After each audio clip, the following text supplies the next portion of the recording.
हजारों वर्ष पहले जब सभ्यताएं अपने शैशव काल में थीं और मनुष्य देवताओं और राक्षसों की कहानियों में जीता था, एक ऐसा व्यक्तित्व उभरा जिसने इतिहास, पौराणिक कथाओं और मानव चेतना पर अमिट छाप छोड़ी। उसका नाम था रावण, लंका का राजा, शिवभक्त, विद्वान, पराक्रमी योद्धा और एक ऐसा प्राणी जिसके बारे में कहा जाता था कि उसके 10 सिर थे। 10 सिर ये सुनने में जितना असंभव लगता है उतना ही रहस्यमय भी है।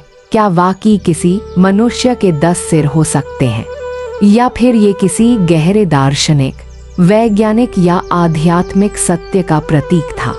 आज हम इसी रहस्य की परतें खोलने की कोशिश करेंगे और शायद इस यात्रा के अंत में हम खुद को भी थोड़ा बेहतर समझ पाएंगे।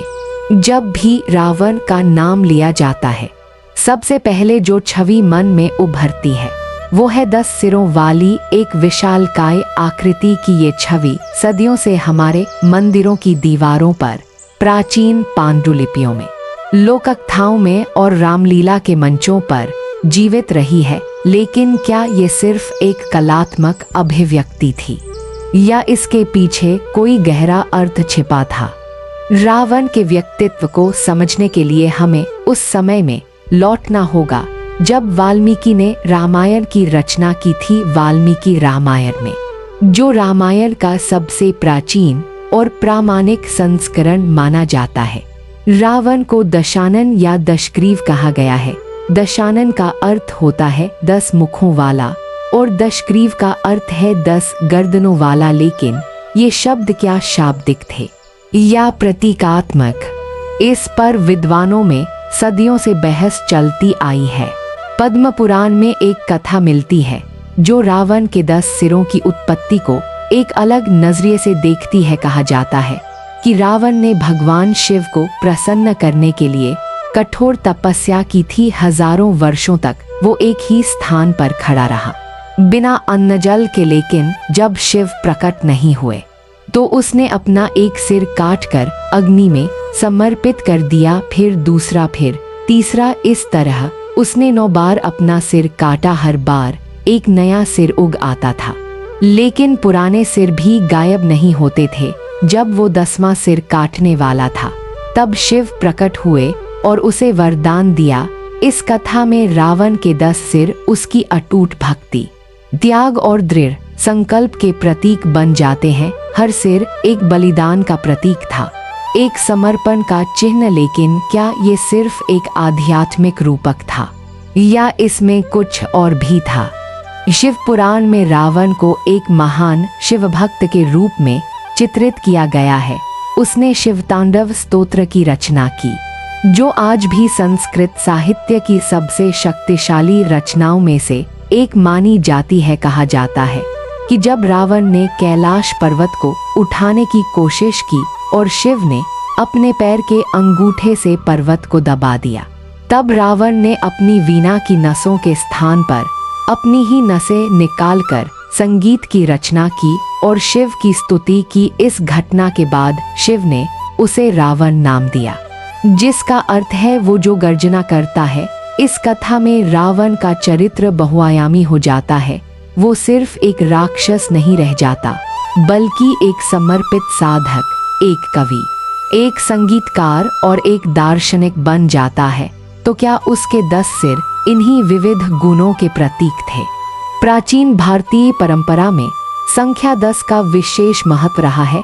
ज्ञान की 10 शाखाएं मानी जाती थीं। 4 वेद, ऋग्वेद, यजुर्वेद, सामवेद और अथर्ववेद, और 6 शास्त्र, शिक्षा, कल्प, व्याकरण, निरुक्त, छंद और ज्योतिष। कुछ विद्वानों का मानना है कि रावण के 10 सिर इन्हीं 10 विद्याओं में उसकी निपुणता के प्रतीक थे। वाल्मीकि रामायण में भी रावण को 4 वेदों का ज्ञाता बताया गया है। वो न केवल शस्त्र विद्या में निपुण था, बल्कि तंत्र, यंत्र, मंत्र और आयुर्वेद में भी पारंगत था। जब राम ने लक्ष्मण को रावण के पास राजनीति और कूटनीति सीखने के लिए भेजा, तो इससे रावण की विद्वता का पता चलता है। तो क्या संभव है कि 10 सिरों का अर्थ 10 प्रकार के ज्ञान में पारंगत होना रहा हो? एक ऐसा मस्तिष्क जो एक साथ 10 दिशाओं में सोच सकता था। लेकिन अगर हम दार्शनिक दृष्टिकोण से देखें तो रावण के 10 सिर एक और गहरा अर्थ प्रकट करते हैं। भारतीय दर्शन में मनुष्य के 10 मुख्य मनोविकारों या वृत्तियों का उल्लेख मिलता है। काम, क्रोध, लोभ, मोह, मद, मत्सर, अहंकार, ईर्ष्या, भय और वासना। कुछ व्याख्याओं में विवेक या ज्ञान को भी जोड़ा जाता है। रावण के चरित्र में ये सभी गुण दिखाई देते हैं। उसका अहंकार उसकी सबसे बड़ी कमजोरी था। उसका काम और वासना उसे सीता के हरण की ओर ले गई। उसका क्रोध और ईर्ष्या उसे राम से शत्रुता में धकेल गई। लेकिन साथ ही उसमें अपार विवेक और ज्ञान भी था। तो क्या रावण के 10 सिर मानव चेतना के इन 10 आयामों का प्रतीक थे? क्या वो एक ऐसा व्यक्तित्व था जिसमें मनुष्य के सभी गुण और अवगुण अपने चरम पर मौजूद थे? आधुनिक मनोविज्ञान में हम बहुव्यक्तित्व विकार या डिसोसिएटिव आइडेंटिटी डिसऑर्डर के बारे में जानते हैं, जहां एक ही व्यक्ति में कई अलग अलग व्यक्तित्व मौजूद हो सकते हैं। लेकिन रावण का मामला इससे भिन्न था।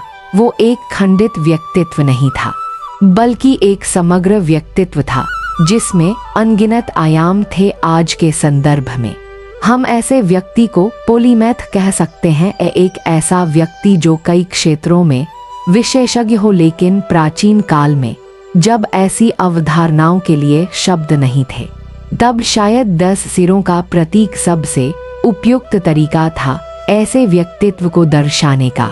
अब अगर हम वैज्ञानिक दृष्टिकोण से सोचें तो कुछ सिद्धांत और भी रोचक हो जाते हैं। क्या संभव है कि प्राचीन समय में कोई उन्नत तकनीक या चिकित्सा विज्ञान रहा हो जिसके बारे में हम आज नहीं जानते? कुछ शोधकर्ताओं ने सुझाव दिया है कि रावण के 10 सिर क्लोनिंग या उन्नत शल्य चिकित्सा का परिणाम हो सकते हैं। लेकिन ये सिद्धांत अधिकतर कल्पना पर आधारित है, क्योंकि इसके लिए कोई ठोस पुरातात्विक साक्ष्य नहीं मिले हैं। फिर भी प्राचीन भारतीय चिकित्सा विज्ञान, विशेष रूप से आयुर्वेद और शल्य चिकित्सा में असाधारण उपलब्धियां थीं। सुश्रुत संहिता में प्लास्टिक सर्जरी और अंग प्रत्यारोपण के उल्लेख मिलते हैं। तो क्या संभव है कि रावण का 10 सिरों वाला रूप किसी ऐसी प्राचीन विद्या का परिणाम था जो आज हमारे लिए खो गई है? दूसरी ओर कुछ विद्वान मानते हैं कि 10 सिर वास्तव में 10 अलग अलग व्यक्तियों का प्रतीक हो सकते हैं जो रावण के नाम से जाने जाते थे। संभव है कि रावण एक उपाधि थी, न कि किसी एक व्यक्ति का नाम, जैसे आज हम किसी पद या उपाधि को व्यक्ति से जोड़ देते हैं। वैसे ही प्राचीन काल में भी रावण शायद लंका के राजा की उपाधि रही हो, और जब 10 अलग अलग रावणों की उपलब्धियों और कृत्यों को एक साथ जोड़ा गया तो वो एक ऐसे महाशक्तिशाली व्यक्तित्व के रूप में उभरा जिसके पास 10 सिर थे। ये सिद्धांत भी रोचक है, लेकिन इसके लिए भी पर्याप्त साक्ष्य नहीं है। श्रीलंका, जिसे प्राचीन काल में लंका कहा जाता था, आज भी रावण की स्मृतियों से भरा हुआ है। वहाँ के कई स्थानों पर रावण से जुड़े मंदिर, गुफाएं और अवशेष मिलते हैं। रावण एला जलप्रपात, रावण गुफाएं और अनेक प्राचीन मंदिर जहाँ रावण की पूजा होती है। स्थानीय लोककथाओं में रावण को एक महान राजा और योद्धा के रूप में याद किया जाता है। कुछ कथाओं में उसे एक देवता के समान माना जाता है। दक्षिण भारत में भी, विशेष रूप से तमिलनाडु और कर्नाटक में, रावण के प्रति एक अलग दृष्टिकोण है। यहाँ के कुछ समुदाय रावण को एक महान विद्वान और शिव भक्त मानते हैं और उसकी पूजा करते हैं। इन स्थानों पर रावण को 10 सिरों के साथ दर्शाया जाता है, लेकिन वो भय का नहीं बल्कि सम्मान और श्रद्धा का प्रतीक है। पुरातात्विक दृष्टि से श्रीलंका में अनेक प्राचीन संरचनाएं मिली हैं जो उन्नत इंजीनियरिंग और वास्तुकला का प्रमाण है। सिगिरिया का किला, जो एक विशाल चट्टान पर बना है, और अनेक प्राचीन सिंचाई प्रणालियां जो आज भी कार्यरत हैं, ये सभी उस समय की उन्नत सभ्यता की गवाही देते हैं। कुछ शोधकर्ताओं का मानना है कि ये संरचनाएं रावण के काल की हो सकती हैं, लेकिन फिर से इसके लिए निश्चित तिथियां और प्रमाण की कमी है। जो बात स्पष्ट है वो ये कि श्रीलंका में एक बहुत प्राचीन और उन्नत सभ्यता थी, जिसके बारे में हम अभी भी बहुत कुछ नहीं जानते। अब अगर हम आध्यात्मिक दृष्टिकोण से देखें तो रावण के 10 सिर एक और गहरे अर्थ को प्रकट करते हैं। तंत्र और योग में मानव चेतना के विभिन्न स्तरों और आयामों का विस्तृत विवरण मिलता है। 7 चक्र, 3 गुण, 5 तत्व, 10 इंद्रियां, ये सभी मानव चेतना के विभिन्न पहलुओं को दर्शाते हैं। रावण जो एक महान तांत्रिक भी था, संभवतः इन सभी आयामों में जागृत था। उसके 10 सिर शायद चेतना के उन 10 उच्चतम स्तरों का प्रतीक थे जहां तक वो पहुंच चुका था। जब कोई साधक ध्यान और तपस्या के माध्यम से अपनी चेतना का विस्तार करता है तो वो एक साथ कई आयामों में जागृत हो सकता है। शायद रावण ऐसा ही एक साधक था जो अपनी चेतना को 10 दिशाओं में विस्तारित कर चुका था। भारतीय ज्योतिष में भी 10 ग्रहों का विशेष महत्व है। सूर्य, चंद्र, मंगल, बुध, गुरु, शुक्र, शनि, राहु, केतु और पृथ्वी। कुछ व्याख्याओं में रावण के 10 सिर इन 10 ग्रहों के प्रभाव का प्रतीक माने गए हैं। रावण एक महान ज्योतिषी था और उसने अपने पुत्र मेघनाद के जन्म का समय इस तरह निर्धारित किया था कि सभी ग्रह अनुकूल स्थिति में हों। तो क्या संभव है कि उसके 10 सिर ब्रह्मांडीय शक्तियों और ग्रहों के साथ उसके संबंध का प्रतीक थे। एक ऐसा व्यक्ति जो न केवल पृथ्वी पर बल्कि ब्रह्मांड में भी अपनी उपस्थिति दर्ज करा चुका था। रावण की कथा में एक और रोचक पहलू है। उसका अमरता का वरदान कहा जाता है कि रावण ने ब्रह्मा से वरदान मांगा था कि कोई देवता, दानव, राक्षस या प्राणी उसे न मार सके, लेकिन अपने अहंकार में उसने मनुष्य को इस सूची से छोड़ दिया, क्योंकि उसे नहीं लगा कि कोई मनुष्य उसके लिए खतरा बन सकता है। ये वरदान भी उसकी बहुआयामी सोच का प्रतीक हो सकता है। उसने सभी संभावित खतरों के बारे में सोचा, सभी दिशाओं में देखा, लेकिन एक छोटी सी चूक उसके पतन का कारण बन गई। क्या उसके 10 सिर भी कुछ इसी तरह की सोच का प्रतीक थे?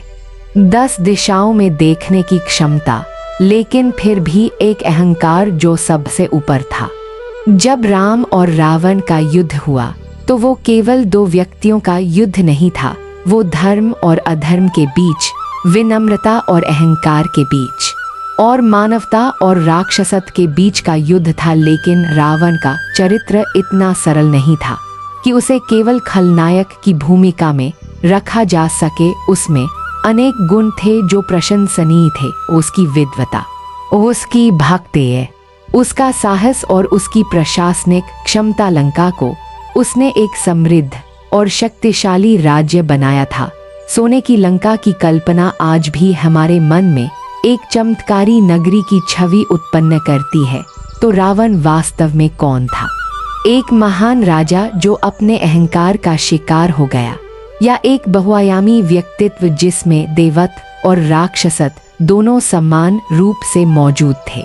प्राचीन ग्रंथों में रावण के भाइयों और परिवार का भी विस्तृत विवरण मिलता है। उसका भाई विभीषण, जो धर्म का पक्ष लेता है और राम का साथ देता है। उसका भाई कुंभकर्ण, जो अपने भाई के प्रति अटूट वफादारी के लिए जाना जाता है, भले ही वो जानता था कि रावण गलत है। और उसकी बहन शूर्पणखा, जिसके अपमान से पूरी कथा का मोड़ बदल जाता है। इन सभी चरित्रों के माध्यम से रावण का व्यक्तित्व और भी जटिल हो जाता है। वो न केवल एक व्यक्ति था, बल्कि एक पूरे परिवार और संस्कृति का प्रतिनिधित्व करता था। तो क्या उसके 10 सिर इस व्यापक पारिवारिक और सामाजिक संदर्भ का भी प्रतीक थे? आधुनिक साहित्य और कला में रावण की छवि लगातार बदलती रही है। कुछ रचनाकारों ने उसे एक त्रासद नायक के रूप में चित्रित किया है, जिसकी विद्वता और क्षमता को उसके अहंकार ने नष्ट कर दिया। अन्य ने उसे एक विद्रोही के रूप में देखा है, जो देवताओं की व्यवस्था को चुनौती देता है। दक्षिण भारत के कुछ हिस्सों में रावण को द्रविड़ संस्कृति के एक नायक के रूप में भी देखा जाता है। ये विविध दृष्टिकोण दर्शाते हैं कि रावण का चरित्र कितना बहुआयामी है और उसके 10 सिर शायद इसी बहुआयामिता का प्रतीक हैं।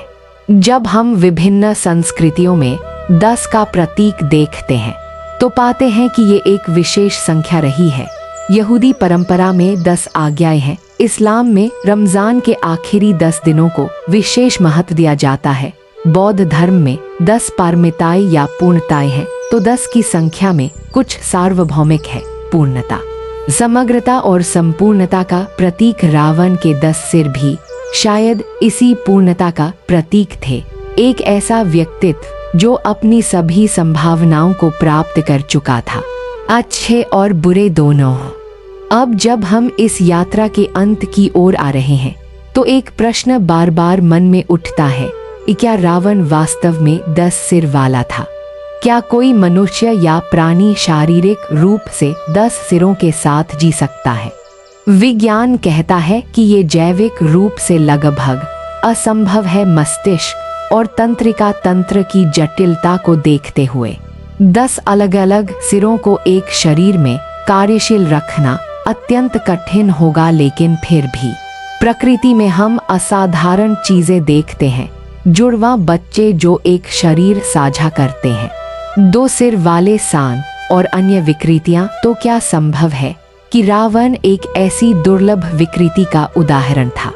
शायद, लेकिन इसके लिए कोई भौतिक साक्ष्य नहीं है। अधिक संभावना ये लगती है कि 10 सिर एक शक्तिशाली प्रतीक थे, एक ऐसा प्रतीक जो रावण की असाधारण क्षमताओं, उसकी बहुआयामी बुद्धि, उसकी व्यापक जागरूकता और उसके जटिल व्यक्तित्व को दर्शाता था। जिस तरह आज हम किसी प्रतिभाशाली व्यक्ति के बारे में कहते हैं कि उसके कई टोपियां हैं या वो बहुत सारी भूमिकाएं निभाता है, उसी तरह प्राचीन काल में रावण के 10 सिर उसकी बहुमुखी प्रतिभा का प्रतीक थे। वो एक राजा था, एक योद्धा, एक विद्वान, एक कवि, एक संगीतकार, एक तांत्रिक, एक ज्योतिषी, एक वास्तुकार, एक चिकित्सक और एक शिवभक्त। 10 भूमिकाएं, 10 पहचान, 10 सिर। लेकिन ये प्रतीक केवल उसकी क्षमताओं तक सीमित नहीं था, ये उसकी कमजोरियों का भी प्रतीक था। हर सिर एक अलग इच्छा, एक अलग जुनून, एक अलग भावना का प्रतिनिधित्व करता था। और शायद यही रावण की सबसे बड़ी त्रासदी थी। उसके पास इतना ज्ञान था, इतनी शक्ति थी, लेकिन वो अपने भीतर के इन 10 आवाजों को एक दिशा में केंद्रित नहीं कर पाया। एक सिर कह रहा था सीता को लौटा दो, दूसरा कह रहा था अपना अहंकार मत झुकाओ। एक सिर शिव की भक्ति में लीन था, दूसरा राम से बदला लेने में। ये आंतरिक द्वंद्व, ये मानसिक संघर्ष शायद उसके 10 सिरों का सबसे गहरा अर्थ था। प्राचीन भारतीय मनोविज्ञान में मन के विभिन्न स्तरों का विस्तृत विवरण मिलता है। चित्त, मनस, बुद्धि और अहंकार, ये 4 आंतरिक उपकरण माने गए हैं, लेकिन इनके भीतर भी अनगिनत परतें हैं। संस्कार, वासनाएं, इच्छाएं और भय। रावण के 10 सिर शायद इन्हीं मानसिक परतों का प्रतीक थे। एक ऐसा व्यक्तित्व जो अपने मन की हर परत को जानता था, हर कोने को समझता था, लेकिन फिर भी उन्हें नियंत्रित नहीं कर पाया। ज्ञान और आत्मनियंत्रण में ये अंतर ही उसके पतन का कारण बना। महाभारत में भी हमें कर्ण जैसे पात्र मिलते हैं जो असाधारण प्रतिभा के बावजूद अपनी वफादारी और अहंकार के कारण त्रासदी की ओर बढ़ते हैं। रावण भी कुछ वैसा ही था। उसकी विद्वता निर्विवाद थी जब वो मृत्युशैया पर था और राम ने लक्ष्मण को उसके पास ज्ञान लेने भेजा, तो लक्ष्मण रावण के सिर की ओर से गए। रावण ने उन्हें कोई उत्तर नहीं दिया। फिर राम ने लक्ष्मण से कहा कि तुम उसके पैरों की ओर से जाओ, क्योंकि गुरु के पास शिष्य को विनम्रता से जाना चाहिए। जब लक्ष्मण ने ऐसा किया तो रावण ने अपना ज्ञान साझा किया, यहाँ तक कि मृत्यु के क्षण में रावण ने विनम्रता का पाठ पढ़ाया। ये घटना दर्शाती है कि रावण केवल एक खलनायक नहीं था, बल्कि एक जटिल व्यक्तित्व था जिसमें विरोधाभासी गुण एक साथ मौजूद थे। रावण की मृत्यु के बाद जब उसका अंतिम संस्कार हुआ तो कहा जाता है कि उसके 10 सिर अलग अलग दिशाओं में देख रहे थे। ये दृश्य अत्यंत प्रतीकात्मक है। जीवन भर वो 10 दिशाओं में देखता रहा, 10 तरह से सोचता रहा, लेकिन अंत में सभी दिशाएं उसे एक ही जगह ले गईं, मृत्यु की ओर। क्योंकि अंततः चाहे हमारे पास कितनी भी क्षमताएं हों, कितना भी ज्ञान हो, मृत्यु एक ऐसा सत्य है जो सबको बराबर करती है।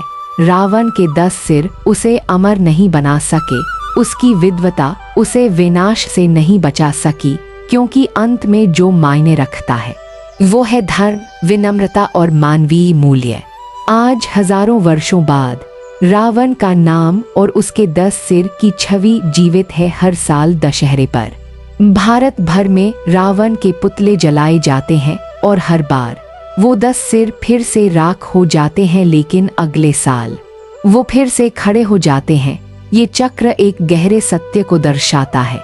रावण केवल एक ऐतिहासिक या पौराणिक पात्र नहीं है, वो हमारे भीतर मौजूद उन प्रवृत्तियों का प्रतीक है जो हमें गलत रास्ते पर ले जा सकती हैं। अहंकार, वासना, क्रोध, लोभ, ये सब रावण के 10 सिर हैं जो हम सबके भीतर किसी न किसी रूप में मौजूद हैं। विभिन्न धार्मिक और दार्शनिक परंपराओं में आत्मज्ञान और आत्मनियंत्रण को सर्वोच्च लक्ष्य माना गया है। बुद्ध ने कहा था कि खुद पर विजय पाना सबसे बड़ी विजय है। गीता में कृष्ण ने अर्जुन को सिखाया कि अपने मन को वश में करना सबसे कठिन कार्य है, और रावण की कथा भी यही सिखाती है। उसके पास सारा ज्ञान था, लेकिन वो अपने मन को वश में नहीं कर पाया। उसके 10 सिर उसकी शक्ति थे, लेकिन वही उसकी कमजोरी भी बन गए, क्योंकि जब तक मनुष्य अपने भीतर के विरोधाभासों को संतुलित नहीं कर लेता, तब तक वो अपनी पूर्ण क्षमता तक नहीं पहुंच सकता।